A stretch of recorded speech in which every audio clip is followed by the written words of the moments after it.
नमस्कार दोस्तों, मैं हूं वंदना भारती और आप देख रहे हैं कमोडिटी इनसाइट्स। कुछ ट्रिगर्स यहाँ पे हैं इस हफ्ते। पिछले हफ्ते क्या हुआ ये जानना जरूरी है। गोल्ड में हम लोगों ने 90,000 से फॉल आता हुआ देखा। सिल्वर में फॉल 1,02,000 गई, यानी कि दोनों कमोडिटी ने रिकॉर्ड हाई लगाया और वहां से करेक्शन आता हुआ देखा। साथ में इक्विटी मार्केट पे हम लोगों ने एक जबरदस्त वापसी देखी है बाइंग की, और निफ्टी ने इस बार लीड कराया है और निफ्टी में थोड़ा हायर साइड और आता हुआ हम देख सकते हैं। दूसरी बात यह है कि मल्टी वीक लो के बाद यहाँ पे डॉलर इंडेक्स में भी एक बाइंग नजर आई और इक्विटी मार्केट में भी बाइंग नजर आई और बाइंग नजर आई हल्की फुल्की क्रिप्टोज में भी। तो इन दिनों में बाइंग नजर आई। और आज जो है, इस हफ्ते का ट्रिगर क्या है खासकर आज, तो पी स्टॉक यहाँ पे हो रहा है, यूएस ऑफिशियल्स हैं। और अगर पी स्टॉक कंटिन्यू रहता है और ये थोड़ा सा इफेक्टिव होता है तो गोल्ड में फिर से हम यहाँ पे एक फॉल आता हुआ देख सकते हैं, कंटिन्यू होता हुआ। एक मार्जिनल अपसाइड के साथ गोल्ड सिल्वर ट्रेड हो रहा है, कॉपर ट्रेड हो रहा है, लेकिन कॉपर में जो अपसाइड है वो कंटिन्यू रह सकता है, क्योंकि कुछ स्मेल्टर्स जो है चाइना में, वो यहाँ पे प्रोडक्शन कट करने की बात कर रहे हैं, जबकि सप्लाई टाइटनेस ऑलरेडी है। तो कॉपर में तो हायर साइड रहेगा, लेकिन गोल्ड सिल्वर में भी एक अपसाइड जो है थोड़ा कंटिन्यू हो सकता है। लेकिन ट्रिगर्स यहाँ पे डाउन साइड के कुछ ट्रिगर्स हो सकते हैं, किसमें पी स्टॉक सबसे ज्यादा है। और उसके बाद जो आप सेकेंड जो वेटेज देंगे वो देंगे अप्रैल 2 को, जो रेसिप्रोकल टैरिफ लगाने की बात है। अगर रेसिप्रोकल टैरिफ एकदम स्ट्रिक्ट ये लगाते हैं, तब तो गोल्ड प्राइसेस दोबारा हायर साइड जाएगा। लेकिन एक्सपेक्टेशन है कि अब इन्होंने देखा है कि इनके मार्केट में फॉल आ रहा है, रिसेशन टॉक ये खुद ही कर रहे हैं ट्रम्प साहब। तो ये जो आपको अप्रैल 2 को जो रेसिप्रोकल टैरिफ की बात है, ये कह रहे हैं कि ये इतना सीवियर नहीं होगा जितना कि यहाँ पे एक्सपेक्टेशन है। तो चलिए अब बात होगी लेवल्स की, क्योंकि जो ट्रिगर्स थे वो मैंने आपको बताया है। और लेवल्स की बात करूं उससे पहले मैं आपको एक बारी इकोनॉमिक रिलीजेस दिखाऊंगी, जिसकी वजह से मैं आपको ये बताना चाह रही हूँ। गोल्ड में फॉल आई है, लेकिन बहुत हल्के में यहाँ पे हमें नहीं लेना होगा गोल्ड को, क्योंकि गोल्ड में फॉल आई है तो यहाँ पे कुछ ट्रिगर्स है जो कि, एक तो अगर पी स्टॉक नहीं हुआ तो गोल्ड में वापसी आएगा। दूसरा आप देखेंगे मैन्युफैक्चरिंग पीएमआई है, ये भी यहाँ पे कमजोर होकर आने की उम्मीद है। सर्विसेज पीएमआई बेशक यहाँ पे बढ़ा है, लेकिन कंज्यूमर कॉन्फिडेंस बहुत इंपॉर्टेंट डेटा है, ये है 25 मार्च यानी कि कल। तो कंज्यूमर कॉन्फिडेंस में भी आपको यहाँ पे कमी दिख रही है। न्यू होम सेल्स पे ज्यादा लोग आ रहे हैं। तो कुछ जो डेटा है, कुछ डेटा नेगेटिव है, कुछ पॉजिटिव है। लेकिन अगर आप जीडीपी भी देखेंगे यूएस का Q4 का, तो ये 2.3 है, जबकि पहले का प्रीवियस 3.1 है। तो दूसरा निगेटिव डेटा आपको हो गया। फिर ड्यूरेबल गुड्स जो है, ये काफी इंपॉर्टेंट डेटा होता है कमोडिटी के लिहाज से। ये तीसरा डेटा है जो कि निगेटिव आने की उम्मीद है। सीपीआई एक पॉजिटिव है यूके का, वो एक पॉजिटिव डेटा कह सकते हैं। लेकिन ओवरऑल अगर आप देखेंगे तो जो यूएस के फ्रंट पे डेटा है, वो सब आपको यहाँ पे निगेटिव आता हुआ दिख रहा है।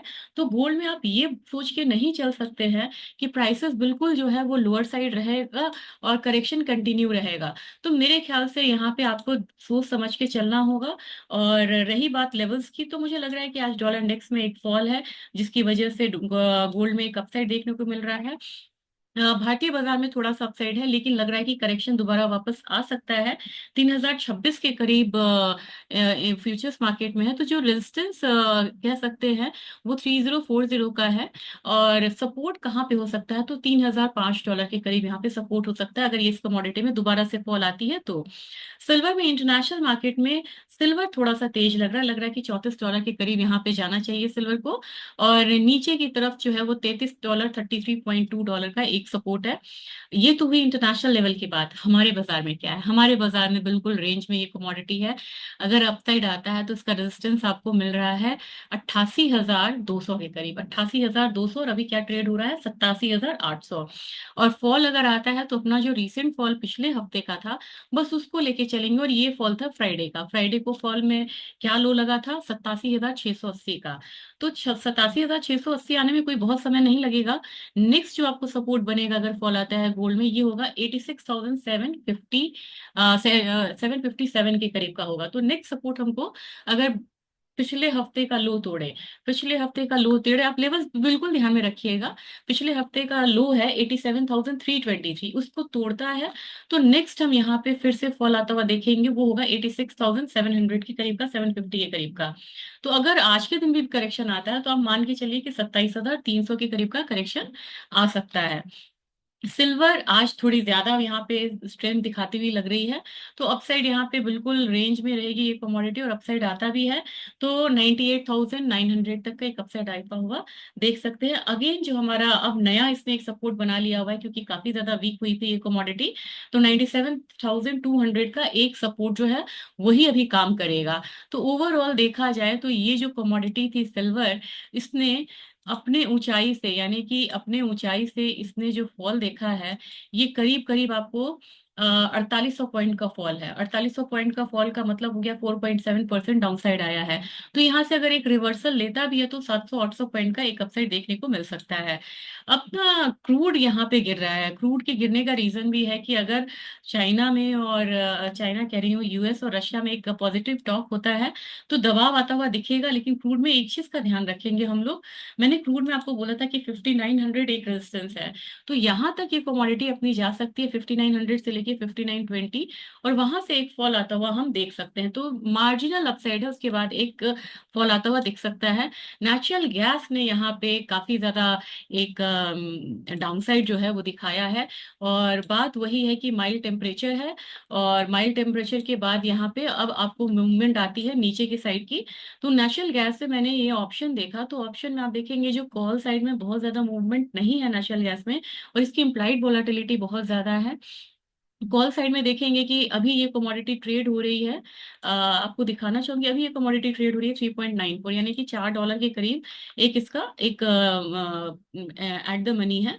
तो $4 के करीब ये वाला रीजन है। उसके बाद आप देखेंगे कि नेक्स्ट जो मूव है ये वाला है, तो यहाँ पे वॉल्यूम है।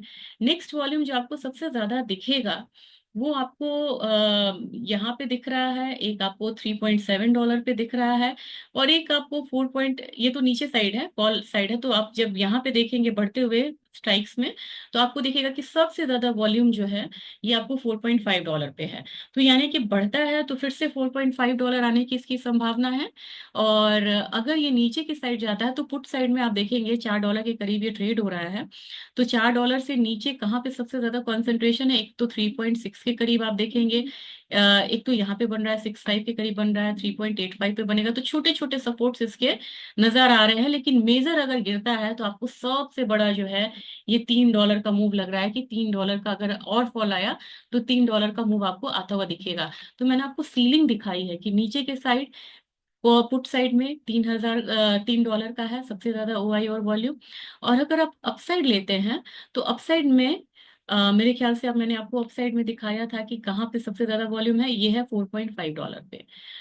लेकिन सबसे ज्यादा ओआई जो है वो पुट साइड ज्यादा है। आप बोलेंगे कैसे, तो ये आपके सामने रहा रेशियो, पुट का प्रीमियम ज्यादा है, कॉल का कम है। तो ये इंडिकेशन है कि अभी थोड़ा सा डाउनसाइड जो है वो बना रहेगा। अब यहाँ पे बात कर लेते हैं, नेचुरल गैस की बात हो गई। कॉपर में, कॉपर में मुझे लग रहा है कि बाइंग आज थोड़ी सी अगर कंटिन्यू रहती है तो 905 के करीब जा सकता है रेजिस्टेंस, लेकिन यहाँ पे अब ऊपर की साइड से एक करेक्शन देखने को मिल रहा है, और करेक्शन अगर आता है यहाँ पे तो अगेन 895 तक मुझे लग रहा है कि प्राइसेस नीचे की तरफ आ सकता है।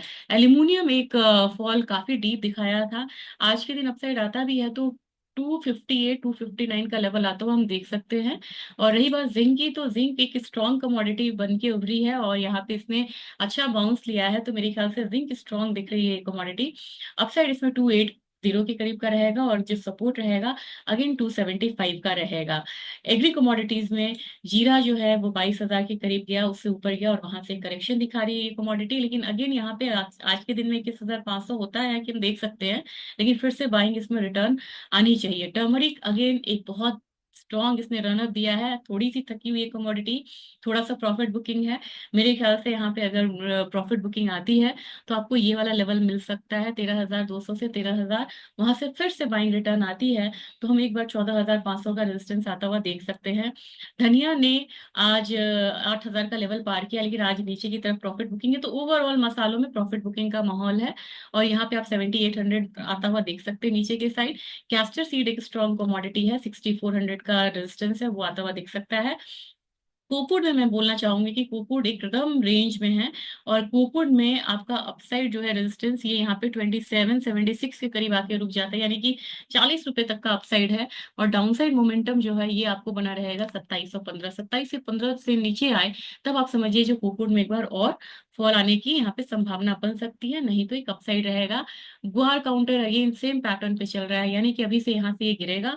5250 5270 वाला रेंज है, वहां पे सपोर्ट लेगी ये कमोडिटी, देन आपको एक अपसाइड देखने को मिलेगा। तो ग्वार काउंटर पे ऊपरी स्तर पे प्रॉफिट बुकिंग है। और ग्वार गम में भी मुझे लग रहा है कि 10,250 का जो लेवल है वहां पे आप एक जो डाउनसाइड लेवल है वो आता हुआ देख सकते हैं। तो ये आज का अपडेट था, और मुझे लग रहा है कि अब यहाँ पे आपको एक मतलब करेक्शन का वेट करना चाहिए गोल्ड और सिल्वर में भी। और पी स्टॉक पे आपको ध्यान देना होगा। वीडियो कैसा लगा जरूर शेयर करिएगा। Thank you.